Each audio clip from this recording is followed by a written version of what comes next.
Olá pessoas, tudo bem? Então, a partir de hoje a gente começa a discutir o cardiovascular, tá? Ou circulatório, como você quiser chamar, tá bom? Serão 5 aulas, tá?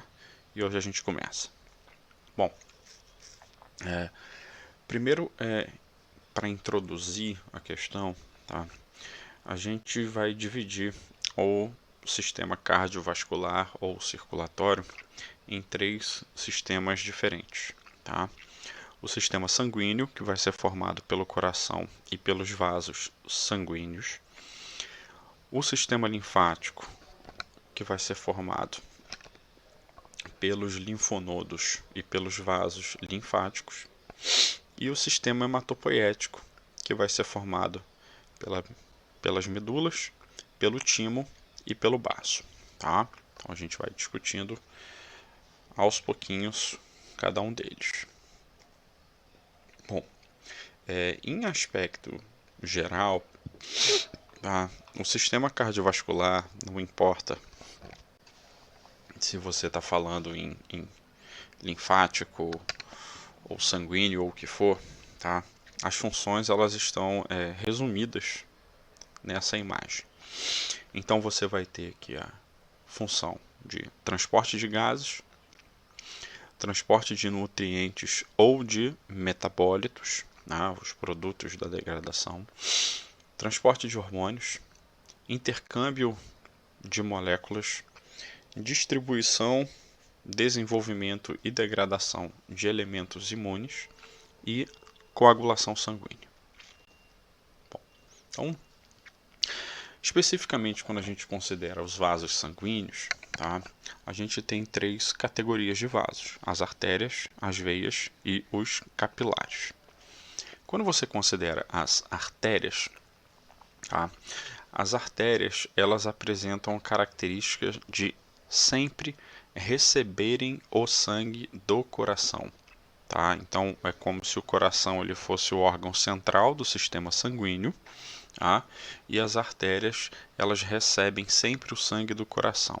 Então, em relação ao coração, as artérias elas apresentam distribuição centrífuga, ou seja, o sangue flui no sentido de se afastar do coração. Bom, como o coração é uma bomba hidráulica, ele tende a despejar sangue com pressão sobre as artérias, certo? Tá? Então, as artérias elas tendem a apresentar uma camada de musculatura lisa, bastante espessa, e isso contribui para que haja uma regulação da pressão. Por isso que quando a gente fala em pressão, a gente fala em pressão arterial, porque são nesses vasos que você vai ter a regulação para fazer com que a pressão sanguínea ela seja maior ou seja menor, de acordo com o que seja de interesse do organismo ou da patologia que esteja relacionada. Tá? No decorrer das próximas aulas a gente vai discutir isso com bastante calma. Bom, por outro lado, as veias elas são os vasos que levam sangue ao coração. Então, se o coração é o órgão central nesse nosso sistema sanguíneo, a gente diz que as veias apresentam distribuição centrípeta, né, em direção ao coração. Tá? Nas veias, a pressão sanguínea ela já é ausente. Tá? A gente vai ver que a pressão ela é perdida, a pressão é zero. E nesse sentido, tá, a camada de musculatura lisa aqui ela vai ser menos desenvolvida, não é ausente, ela só tem uma quantidade menor. Tá? Então, de uma maneira geral, quando você olha veias e artérias, tá? Histologicamente falando, tá? Você vai ter as camadas de células endoteliais, que são as camadas celulares que vão formar o revestimento, tá? Que é por onde, grosseiramente falando, a camada, né, no singular, perdão, a camada de célula endotelial, que é onde o sangue vai fluir diretamente. você vai ter uma camada conjuntiva elástica e em seguida você vai ter a musculatura lisa, muito mais espessa nas artérias, bem pouquinho nas veias. E mais externamente você vai ter tecido conjuntivo fazendo um fechamento. Então, quando você visualiza as artérias, tá? Essas artérias, como elas têm um efeito centrífugo, você vai ter uma ramificação em sentido de se afastar do coração, e essa ramificação ela gera um aumento na quantidade de vasos, né? As artérias, grandes artérias, vão gerar as artérias de médio porte, as de pequeno porte, até as arteríolas, que vão terminar formando os capilares. Tá?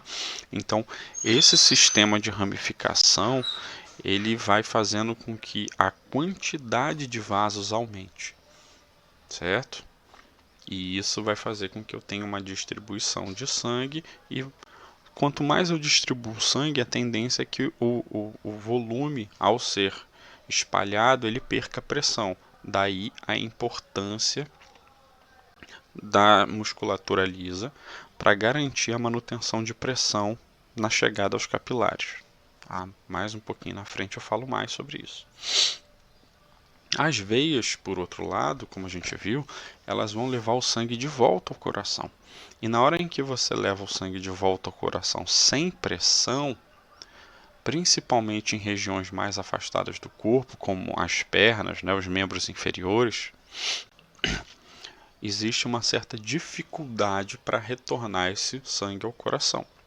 Por isso que as veias elas apresentam sistemas de válvulas associadas a órgãos periféricos, como a musculatura, para que essas válvulas elas abram, permitindo com que o sangue flua, e fechem, impedindo com que o sangue sofra refluxo, tá? Bom, e aí todo mundo conhece, ou já viu, ou pode vir a ter, existem aquelas pessoas que apresentam as veias varicosas, que são dilatações nas veias, tá? Que geram estruturas sinuosas na estrutura superficial próxima à pele, tá? Que esse afastamento faz com que, entre outras coisas, as válvulas elas falhem no movimento de fechar, e consequentemente o sangue ele fica acumulado nessas porções, principalmente nas pernas, por causa da questão gravitacional, tá? Essas formações varizes, né, elas são elementos hereditários e eles têm um reforço, tá, de multi-origem, principalmente associado à dieta e o hábito de vida da pessoa. Os capilares sanguíneos, por sua vez, eles vão representar o ponto entre as artérias e as veias. Existem exceções, mas no momento certo, lá quando a gente estiver discutindo renal, por exemplo, a gente vê as exceções. Mas, via de regra, o que você tem é que as artérias distribuem o sangue através das ramificações arteriais, que vão terminar formando os capilares, e os capilares eles vão se reunir formando as pequenas veias, que vão conduzir até as veias maiores para levar de volta ao coração.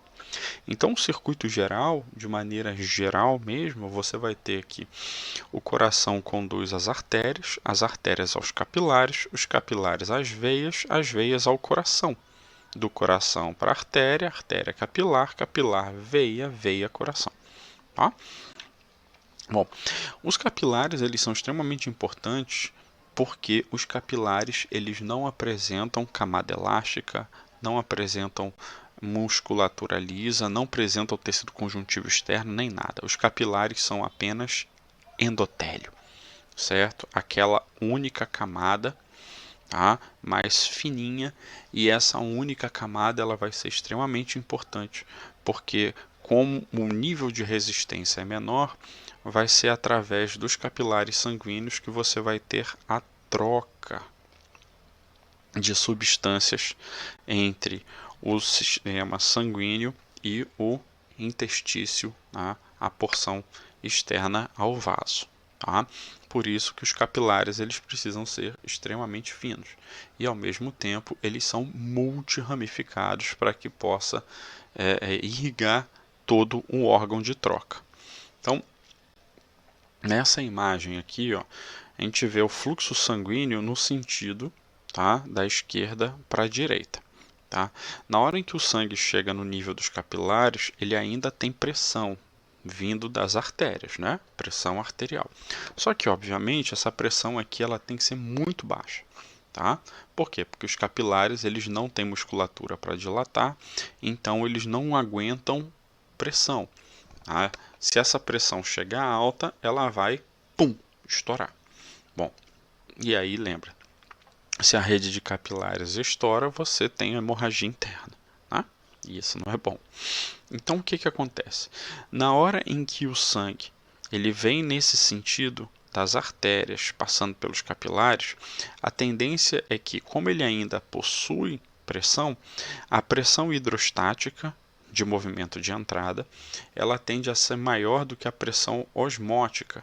A pressão osmótica é a pressão de inversão, tá? Que vai no sentido do interstício de volta para os capilares. Então, no início da rede dos capilares, como a pressão hidrostática é maior que a pressão osmótica, o movimento é de capilar para interstício, ou seja, para sair do sistema sanguíneo. Tá? E conforme você vai passando pela rede de capilares e essa pressão hidrostática vai diminuindo, quase cessando, tá? Consequentemente, em relação à pressão osmótica, isso tende a inverter. Ou seja, mais ao final da rede de capilares, a tendência é que a pressão osmótica seja maior, tá, do que a pressão hidrostática, e aí os metabólitos, por exemplo, as outras substâncias que precisem ganhar o sistema sanguíneo, elas fazem um movimento de inversão. Bom, então essa imagem bestona aqui, só para simplificar para a gente coisas que a gente vai discutir mais para frente. Tá? Então, essa peça central, né, o coração, lembra o coração dividido em 4 câmaras. As câmaras superiores são os chamados átrios, antigamente chamados de aurículas, e as câmaras inferiores chamadas de ventrículos. Tá? E aí você tem o lado esquerdo e você tem o lado direito. Tá? Então vamos só pela simplicidade, depois a gente fala em nomes de estruturas. Então, o sangue ele vai sair do coração sempre pelos ventrículos. Lembra, se sai do coração, sai com pressão. Se sai com pressão, eu jogo nas artérias. Tá? Elas têm efeito centrífugo e elas aguentam pressão, porque elas apresentam musculatura lisa. Tá? Bom, as artérias elas vão se ramificar, né, em artérias médias, pequenas artérias, arteríolas, e aí vai formar a rede de capilares. Na rede de capilares eu tenho a troca de substâncias, não é isso? Essa troca lá por diferença de pressão hidrostática e pressão osmótica. E os capilares eles vão se reunir formando as menores veias, que são as vênulas. Aí as vênulas formam veias de pequeno porte, médio porte, até as grandes veias. Lembra, veias conduzem o sangue ao coração, tem efeito centrípeto. Então entra no coração pelo átrio. Então o fluxo ele é simples. Tá? As veias levam sangue ao átrio do coração, do átrio leva-se ao ventrículo do coração, né? E do coração vai para fora pelo ventrículo para as artérias. Aí as artérias se ramificam, formam a rede de capilares. Os capilares se fundem formando as vênulas e as veias levam o sangue de volta ao coração para o átrio. Átrio, ventrículo, ventrículo, artéria. Artéria, capilar, capilar, veia. Veia, átrio, átrio, ventrículo. E o fluxo vai sendo mantido. Bom, esse fluxo vai sendo mantido, entre outras coisas, porque o coração ele é uma bomba muscular dupla, tá? Dupla porque você tem os movimentos em que a posição superior ela contrai em um movimento diferente do inferior, né? Lembra, quando os átrios contraem, os ventrículos relaxam. É aquilo que a gente chama de contração sístole, relaxamento diástole, certo? Quando eu estou esvaziando os átrios, eu estou enchendo os ventrículos e vice-versa, certo? A gente vai ver também que evolutivamente o coração é uma consequência de uma dilatação vascular, certo? Tá? Com uma camada muscular bastante desenvolvida. O coração, como os músculos em geral, né, principalmente os estriados, eles apresentam aquilo que eu falei para vocês, que é o potencial miogênico, né, que é aquele potencial autorregulado. Tá? Então significa que o coração por si só ele é capaz de contrair e manter-se contraindo. Tá? Bom, só que a regulação hormonal ou a regulação neural ela apresenta propriedades que auxiliam no ritmo, na frequência, na intensidade, tá? Que são elementos que a gente vai discutir nas outras aulas. Vão dando um marca-passo. Tá?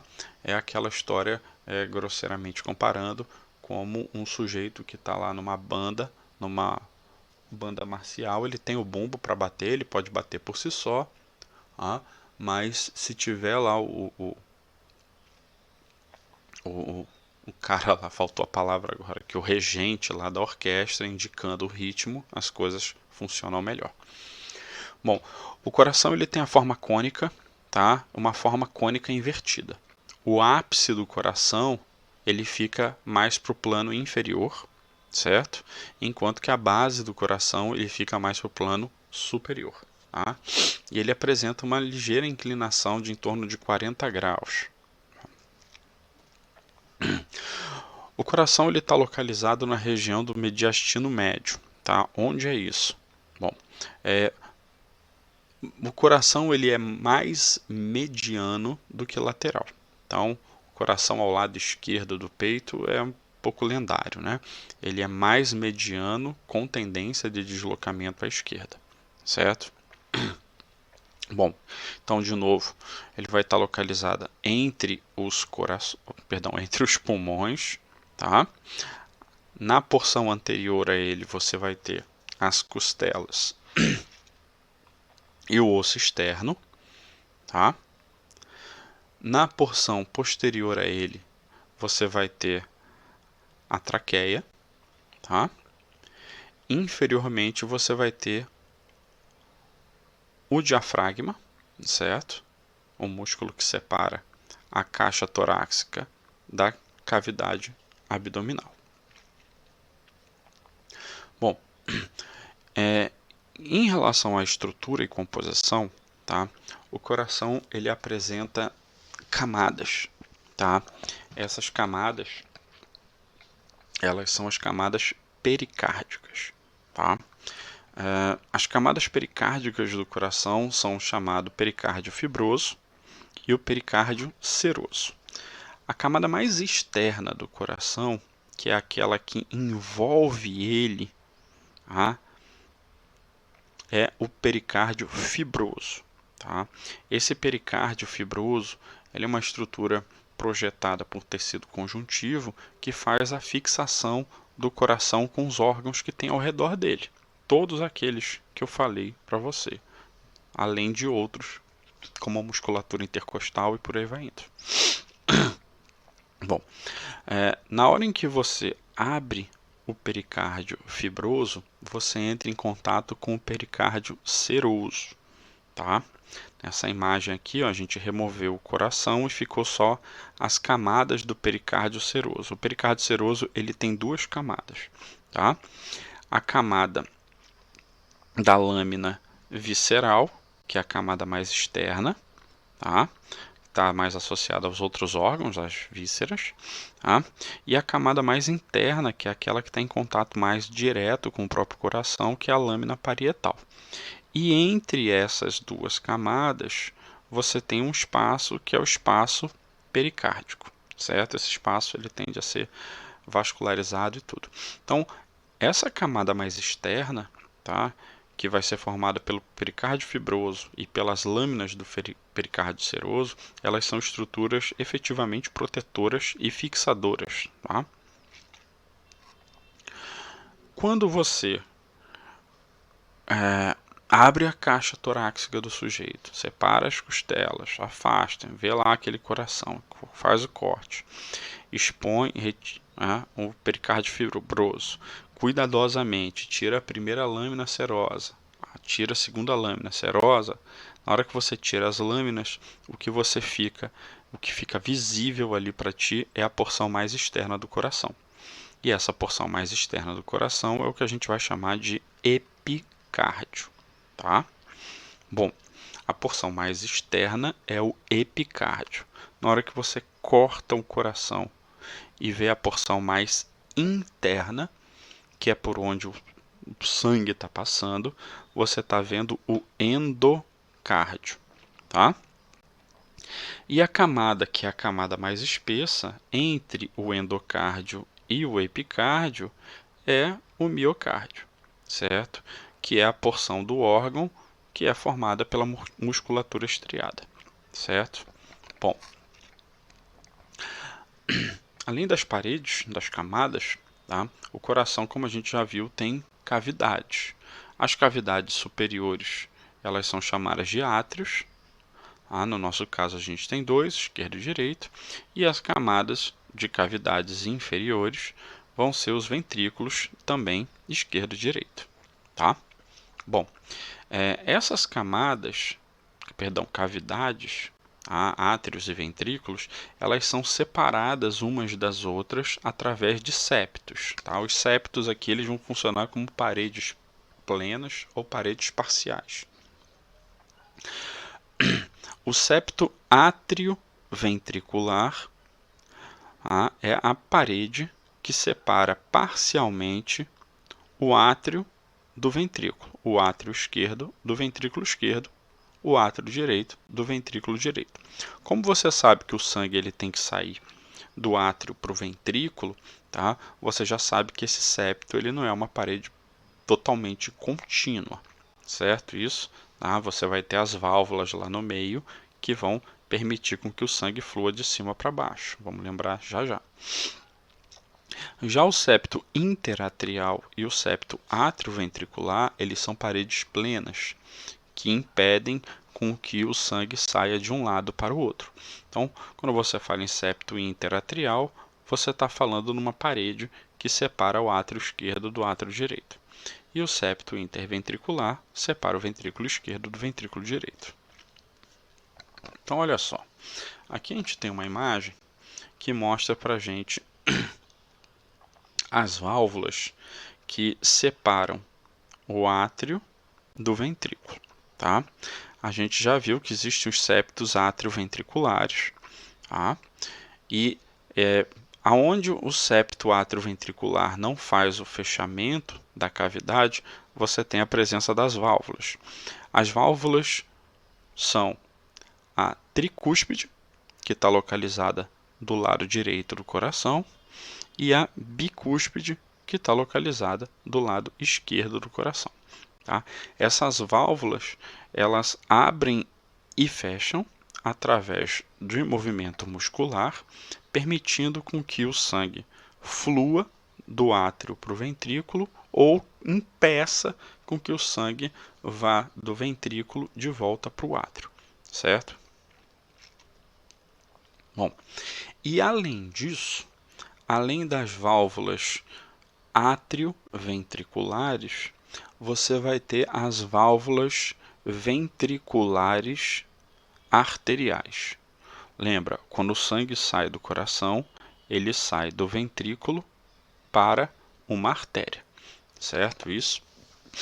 Então, na hora em que o sangue tem que ficar acumulado no ventrículo, essas válvulas que conduzem o caminho para as artérias estão fechadas. Aí sim o sangue entra no ventrículo e enche ele.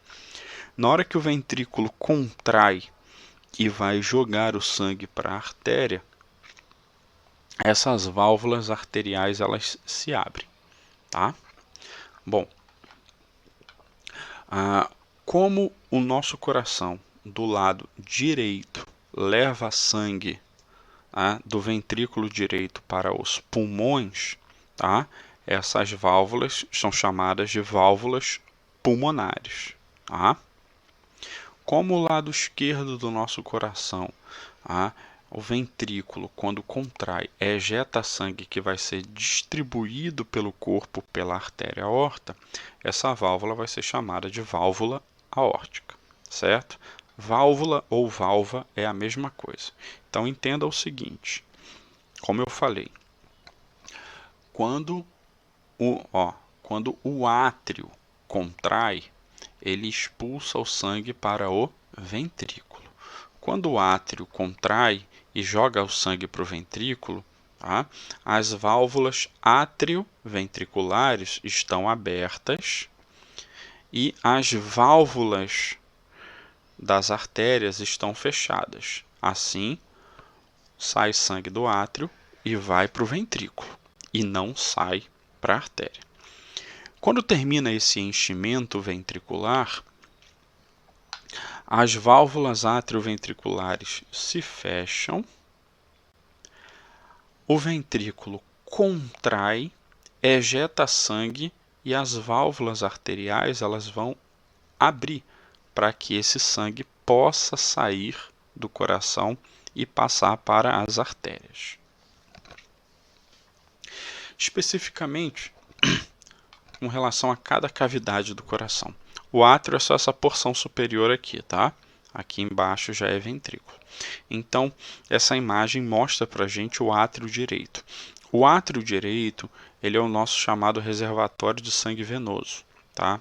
Vamos lá, eu vou falar um pouco mais sobre isso nas outras aulas, e principalmente quando a gente estiver falando de respiração. Mas sangue venoso é o sangue rico em dióxido de carbono, é o sangue rico em gás carbônico, tá bom? Bom, os átrios, eles são cavidades reservatórios, tá, de enchimento. Tá? Então, o sangue que entra no átrio direito, ele vem pelas veias cavas. No nosso caso, a gente tem a veia cava superior e a veia cava inferior. Esse sangue vem do corpo, tá? E entra no átrio direito com o objetivo de ir para os pulmões, certo? Para que nos pulmões ele perca o dióxido de carbono e ganhe o oxigênio, sofra uma hematose, tá? Dentro desta estrutura, você vai ter músculos pectíneos, que vão facilitar a onda de ejeção sanguínea. Tá? Você vai ter o ósteo do seio coronário. Ósteo é o orifício, é o buraco, vamos chamar assim grosseiramente, do seio coronário. Por quê? Porque as veias coronárias vão despejar o sangue que irrigou o coração. Aí, quando eu estiver falando de vascularização do próprio coração, eu falo mais sobre isso. Tá? E você vai ter principalmente o ósteo atrioventricular, ou seja, ósteo, o orifício, né? O buraco, que é onde você vai ter a presença das válvulas, no caso aqui a tricúspide. Tá? O orifício, o ósteo atrioventricular, é o espaço onde o sangue vai sair do átrio para o ventrículo direito. Tá? E, obviamente, separando o átrio direito do átrio esquerdo, você tem o septo interatrial. Bom, o ventrículo direito, tá, é a porção que está abaixo do átrio direito, tá, e tem como objetivo receber o sangue venoso que veio do átrio direito e ejetar esse sangue venoso para os pulmões, tá? Por isso que o objetivo dele a função dele é ejeção pulmonar. Eu vou pegar esse sangue rico em dióxido de carbono e jogar para fora. Se você olhar essa imagem, você vai ver aqui que a válvula tricúspide ela está aberta então a válvula pulmonar ela tem que estar fechada, tá?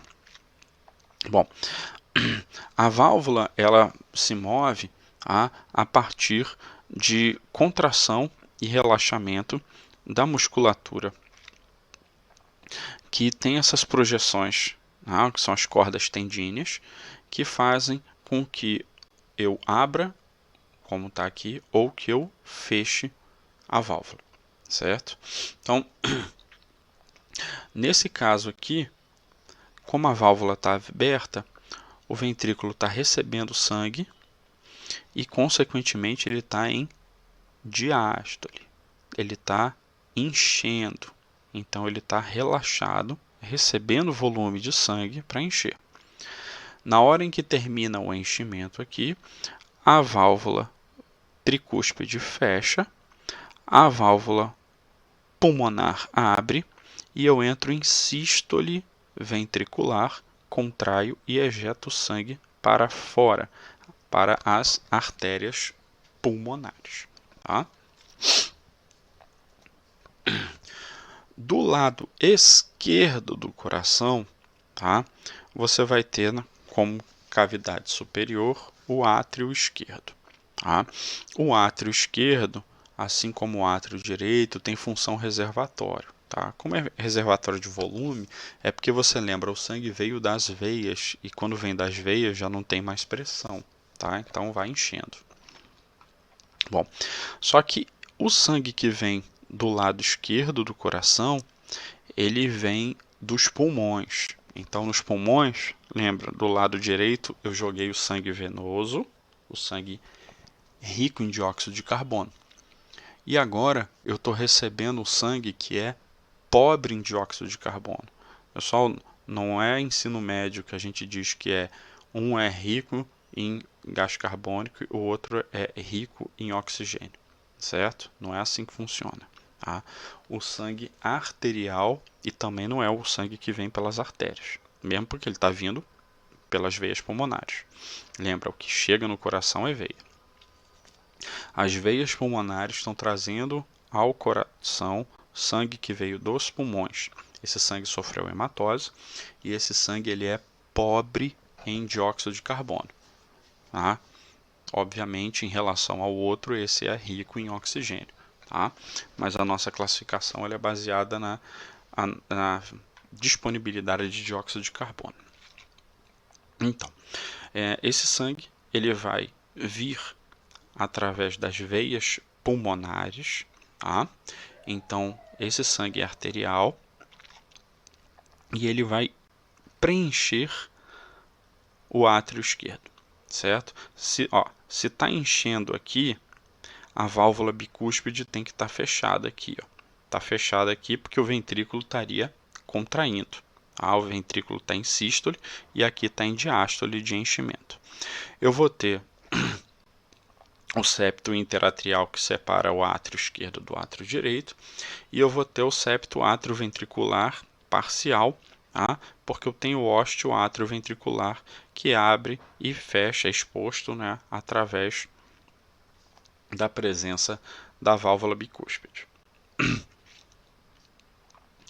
Quando o sangue ele é ejetado do átrio esquerdo para o ventrículo esquerdo, lembra, esse sangue ele é oxigenado, ele é um sangue arterial, pobre em dióxido de carbono.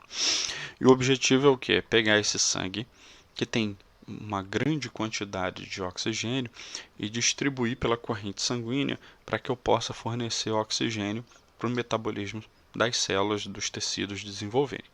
Então, como é para distribuir para o corpo inteiro, quando você compara a camada do miocárdio, a espessura do miocárdio do ventrículo esquerdo com o ventrículo direito, o ventrículo esquerdo é muito mais espesso do que o direito. Lembra, o direito ele vai ejetar sangue e as artérias pulmonares vão levar aos pulmões, que estão bem próximos. Tá? Enquanto que o ventrículo esquerdo ele precisa gerar uma certa pressão para que essa distribuição sistêmica alcance o corpo inteiro. Por isso que o ventrículo esquerdo ele é o que tem a camada de miocárdio mais espessa. Tá? Bom, então o sangue ele vem do átrio esquerdo, cai na cavidade que é o coração, tá? No ventrículo esquerdo. Ele vai encher, tá? Para esse sangue vir, a válvula bicúspide tem que estar aberta, tá? Depois que enche, a válvula bicúspide fecha e a válvula aórtica, né? A válvula que separa o ventrículo esquerdo da artéria aorta, se abre. E aí, na hora em que eu tenho a sístole ventricular, eu ejeto o sangue para a artéria aorta através da abertura da válvula aórtica. Tá? Bom, o coração ele é um órgão de efeito de contração intermitente, tá? Então ele está contraindo, relaxando e relaxando o tempo inteiro. Tá?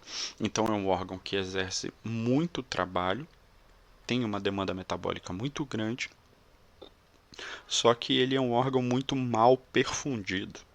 Tá? O que significa? A perfusão sanguínea é o fluxo de sangue que abastece determinado órgão. Então, o coração ele só tem 4 artérias de irrigação, que são as chamadas 4 artérias coronárias. Tá? Grosseiramente, eu tenho 2 do lado direito e 2 do lado esquerdo. Tá? Em simplificação, é como se cada artéria coronária ela irrigasse uma das cavidades do coração. Átrio esquerdo, átrio direito, ventrículo esquerdo, ventrículo direito. Tá? E daí? E daí que, como eu tenho uma artéria para basicamente cada cavidade cardíaca, o comprometimento de uma artéria dessa vai comprometer o abastecimento de nutrientes para aquele órgão, para aquela área. E isso pode gerar um comprometimento, coisa que a gente vai discutir nas próximas aulas. Tá? Por isso que quando o pessoal fala em aterosclerose, em comprometimento de artérias, em geral estão falando em artérias coronárias, certo? Porque o coração só tem 4. E aí se você obstrui uma, 25% de obstrução para o órgão. Tá? Aí você fala, mas na imagem eu estou vendo um monte. Sim, você está vendo a artéria principal e as ramificações, certo? As arteríolas e a formação de rede capilar que está gerando a partir dela, tá? Que não está sendo mostrado na imagem. Tá? Então, comprometer um ponto vai comprometer razoavelmente o funcionamento do coração. O seio coronário é aquele que está relacionado às veias, né? Aquelas que são formadas a partir da fusão dos capilares sanguíneos e que vão levar de volta para o coração. Tá? Levar de volta para o coração aqui no sentido de levar para o átrio direito. Tá? Lembra que eu falei lá que no átrio direito você tem o ósteo do seio coronário. Tá? E é o mesmo padrão, certo? Então, se eu tenho 4, eu tenho 4 nas veias também. Tá? Bom, então, entendendo aqui como é que funciona. Imagina aqui que eu tenho o átrio direito do coração. O átrio direito ele vai receber sangue, que é um sangue venoso, um sangue rico em dióxido de carbono, que vai vir principalmente da veia cava superior e da veia cava inferior, certo? Veia cava superior, tudo acima da linha do coração. Veia cava inferior, tudo abaixo da linha do coração. Esse sangue venoso entra pelo átrio direito. Do átrio direito cai para o ventrículo direito. Do ventrículo direito vai sair do coração pela artéria pulmonar. Aí essa artéria pulmonar ela vai se ramificar em esquerda e direita. Aí lá no coração, lá nos pulmões, né, artéria, arteríola, lá, capilares, vai ocorrer a hematose. Eu tenho a perda de dióxido de carbono e eu ganho gás oxigênio. Tá? Os capilares fundem, formam as veias, as veias pulmonares. Agora eu vou trazer um sangue que é um sangue arterial pelas veias pulmonares, um sangue que é pobre em dióxido de carbono. Aí eu trago pelas veias pulmonares para o lado esquerdo do coração. Entra no átrio esquerdo. Do átrio esquerdo vai para o ventrículo esquerdo. e do ventrículo esquerdo vai sair do coração pela artéria aorta, né, que forma um arco, para distribuir para o que é superior e para o que é inferior. E aí eu estou levando esse sangue, que é um sangue arterial, que é um sangue mais oxigenado, pobre em dióxido de carbono, que vai distribuir para o corpo todo através das redes de capilares sanguíneos. Tá? Nas redes de capilares, a gente viu que por diferença de pressão hidrostática e pressão osmótica, tá? Eu tenho as trocas de substâncias e tudo mais, aí eu tenho a troca gasosa por diferença de pressão, que a gente vai ver também em outro momento.